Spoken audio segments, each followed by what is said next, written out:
నరేంద్ర మోడీ గారు ప్రధానిగా బాధ్యతలు చేపట్టిన తర్వాత 2014వ సంవత్సరంలోని ప్రతిష్టాత్మకంగా ప్రారంభించిన స్వచ్ఛ భారత్ అభినయ దేశంలో సంచలన మార్పులకు నాంది పలికింది. వ్యక్తిగత మరుగుదొడ్లు ఆరోగ్యంతో పాటు ఆత్మ గౌరవాన్ని కలిగిస్తాయని మోడీ గారు చెప్పిన ప్రతి మాట భారతదేశ ప్రజల హృదయాల్లో స్ఫురించింది.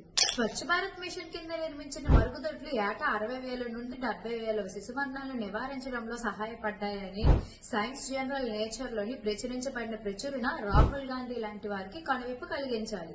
స్వచ్ఛ భారత్ మిషన్ విఫలమైందని రాహుల్ గాంధీ చేసిన ప్రకటనలో Clean Your Country is a strategic national government program. Well, it's not working, is it? మరి అబద్ధపు ప్రచారం అని ఇంటర్నేషనల్ సైన్స్ జర్నల్ నేచర్ ప్రచురణతో ప్రజలందరికీ మరోసారి అర్థమైంది. దాదాపు 1,40,000 కోట్ల వ్యయంతో 117 మిలియన్ల వ్యక్తిగత మరుగుదొడ్లను ప్రధాని శ్రీ నరేంద్ర మోడీ గారి ప్రభుత్వం నిర్మించగా రాహుల్ గాంధీతో పాటు కాంగ్రెస్ మరియు దాని మిత్ర పక్షాలు కూడా పేదలకు ఉపయోగపడే ఇలాంటి యోజన పట్ల కూడా దుష్ప్రచారాన్ని చేశాయి.